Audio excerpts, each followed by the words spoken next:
तो दोस्तों आज हम फिर से आपके लिए लेकर आए हैं देश दुनिया की तमाम ताज़ा बड़ी खबरें। सबसे पहली बड़ी खबर में आपको बताएंगे दोस्तों कि ईरान में हो रहे प्रदर्शनों को लेकर मुस्लिम देशों ने अमेरिका को दिया मुंहतोड़ जवाब। कहा ईरान पर हमला किया तो विनाशकारी होगा, हम हैं ईरान के साथ।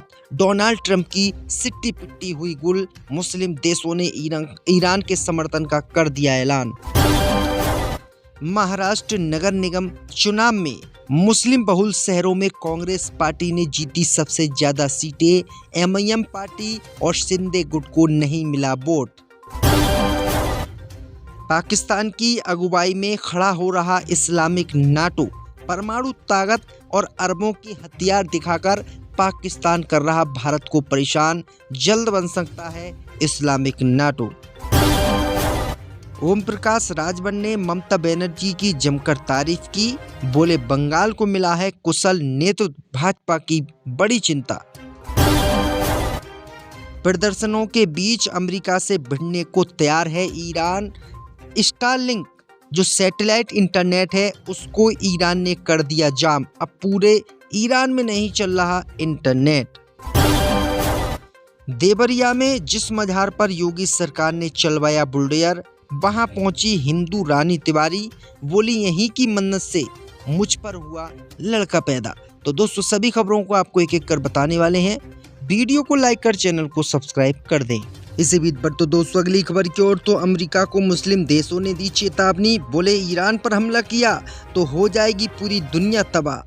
जब दोस्तों आपको बता दें कि ईरान में इस समय विरोध प्रदर्शन हो रहे हैं और अमेरिका चाह रहा है कि वहां सरकार गिराकर अपने मन की सरकार वो ईरान में बनाए और अमेरिका से ईरान ऑपरेट हो। वहीं आपको बता दें कि इसी तनाव के बीच पश्चिमी एशियाई देश और मुस्लिम देशों ने मंगलवार को अमेरिका को चेतावनी दे दी है कि अगर उसने पड़ोसी देश ईरान पर हमला किया तो वह उसके साथ नहीं होंगे और ये हमला विनाशकारी होगा और जंग आगे बढ़ेगी। वहीं आपको बता दें कि कई मुस्लिम देशों ने ईरान का खुले तौर पर समर्थन किया है और कहा है कि वह हर संभव ईरान की मदद करेंगे और अमेरिका के खिलाफ लगातार मुस्लिम देशों ने बयानबाजी की है। तो ये बड़ी अपडेट आई दोस्तों कि मुस्लिम देश खुलकर अब ईरान के साथ आ गए हैं।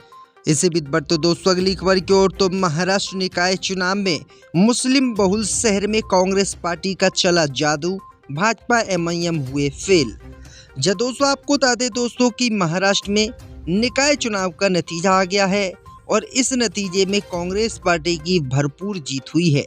दरअसल आपको बता दें कि उम्मीद जताई जा रही थी कि महाराष्ट्र में जो मुस्लिम शहर हैं जहां मुसलमानों की आबादी बहुत अधिक है वहां पर एमआईएम पार्टी काफ़ी अच्छा प्रदर्शन करेगी, लेकिन ये बात दोस्तों उल्टी बैठ रही है। दरअसल आपको बता दें कि भिवंडी निजामपुर नगर निगम यहाँ पर मुसलमानों की आबादी बहुत ज़्यादा है।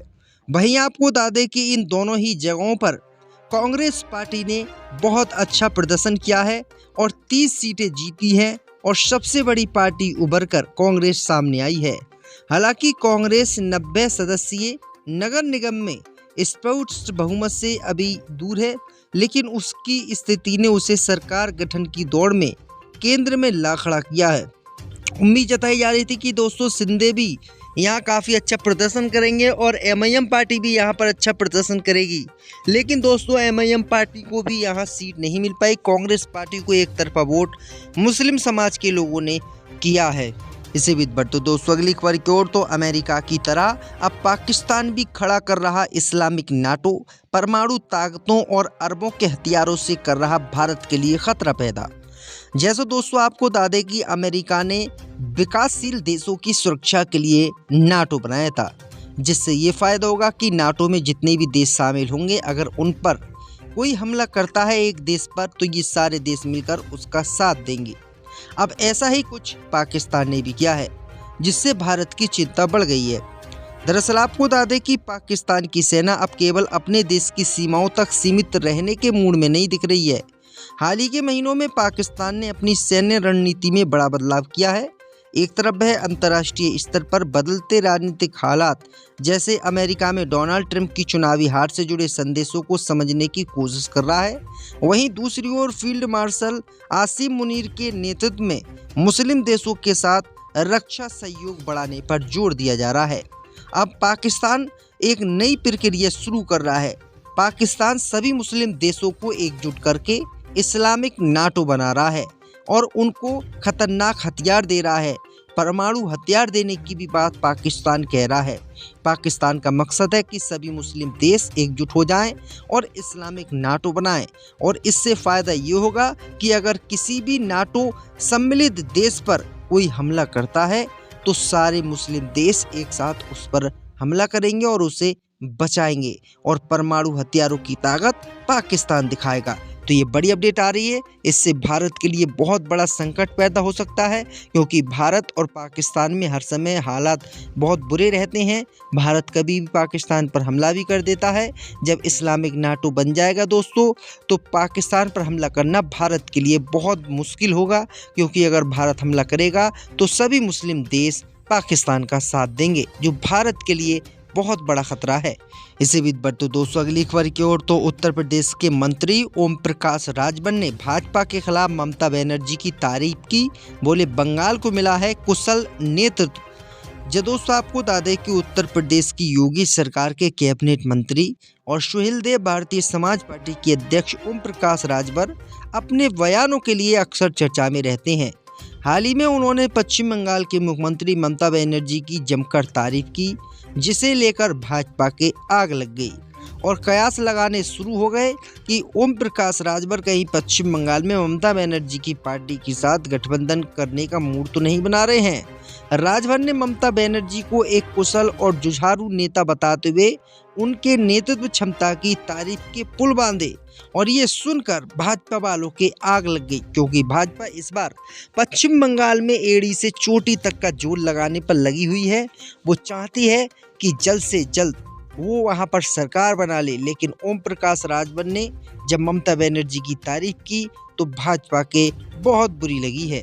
इससे भी बढ़ते दोस्तों अगली खबर की ओर, तो अमेरिका से भिड़ने के लिए तैयार हुआ ईरान ने स्टारलिंक इंटरनेट को कर दिया ईरान में जाम। दोस्तों आपको बता दें कि ईरान अमेरिका को मुंहतोड़ जवाब देने की चेतावनी तो बहुत समय से दे रहा है और वो सीधे भिड़ने के लिए भी अमेरिका से तैयार है। इसने सरकार विरोधी प्रदर्शन के बीच स्टारलिंक से दी जा रही इंटरनेट की सेवाओं को भी ईरान ने जाम कर दिया है। दरअसल आपको बता दें दोस्तों कि ईरान में जब प्रदर्शन ज़्यादा बढ़े तो वहां की सरकार ने ईरान के सभी इंटरनेट और मोबाइल सेवाएं बंद कर दी। लेकिन दोस्तों एलन मस्क का जो स्टारलिंक है सैटेलाइट जो इंटरनेट प्रोवाइड करता है, ये इंटरनेट वहां पर चलने लगा। अमेरिका ने कहा कि वहां पर इंटरनेट चलना चाहिए, लेकिन सबसे बड़ी बात यह है दोस्तों कि स्टारलिंक जो सैटेलाइट इंटरनेट है उसको भी ईरान ने हैमर लगाकर बंद कर दिया, जो दुनिया के लिए सबसे बड़ा है। अभी तक किसी देश ने भी स्टारलिंक जो इंटरनेट है उसको बंद नहीं कर पाया है, लेकिन ईरान ने नई तकनीक बनाकर स्टारलिंक जो सैटेलाइट है उसको जाम कर दिया। अब स्टारलिंक जो सैटेलाइट है उससे भी ईरान में इंटरनेट नहीं चल रहा है। इससे साफ होता है दोस्तों कि ईरान के पीछे या तो बहुत बड़ी ताकत है या फिर दोस्तों ईरान बहुत आगे निकल चुका है और ईरान जो जिस तरीके से प्रगति कर रहा है, जिस तरीके से नई नई तकनीक बना रहा है, उससे अमेरिका परेशान है और इसी को लेकर अमेरिका ने दोस्तों ईरान में ये बवाल कराने की साजिश रची है। इसे भी बढ़ते दोस्तों अगली खबर की ओर, तो देवरिया में जिस मझार पर चला बुलडोजर वहां पहुंची रानी तिवारी, यहीं की मन्नत से मुझे हुआ बेटा बोलकर हुई भावुक। दोस्तों आपको बता दें कि देवरिया की अब्दुल गनी शाह बाबा की मजार पर भाजपा सरकार ने बुलडोजर चलवा दिया। जिला प्रशासन ने एसडीएम कोर्ट के फैसले के बाद ध्वस्तीकरण की कार्रवाई कर दी। आरोप ये था कि ये मजार अवैध तरीके से सरकारी ज़मीन पर बनाई गई थी। इस मजार में सिर्फ मुस्लिम समाज के लोग ही आस्था नहीं रखते थे, बल्कि हिंदू भी यहां आकर मन्नत मांगते थे। जब मजार टूटने की जानकारी एक हिंदू रानी तिवारी को मिली तो वह तुरंत मौके पर पहुंची। उन्होंने बताया है कि 12 साल पहले उन्होंने इस मजार पर आकर एक मन्नत मांगी थी जो बाद में पूरी भी हुई। यहां आकर रानी तिवारी ने चादर के लिए मजार कमेटी को पैसा दिया और दुआ करके वापस लौट गई। देवरिया शहर की ये रहने वाली हैं। उन्होंने बताया था कि उनको लड़का नहीं हो रहा था। डॉक्टरों ने भी जवाब दे दिया था। 12 साल पहले उन्होंने यहाँ पर मन्नत मांगी थी और उन्हें लड़का हो गया। उन्होंने कहा कि वह बिजी हो गई और वो चादर नहीं चढ़ा पाई यहाँ पर आकर। जब जैसे ही उन्हें इस मज़ार पर बुल्डोज़र चलने की कार्रवाई की पता चली तो फिर वो दौड़ी दौड़ी यहाँ पर आई हैं। तो ये बड़ी अपडेट आ रही है दोस्तों कि किस तरीके से हिंदू समाज के लोग भी दरगाहों को खूब प्यार करते हैं।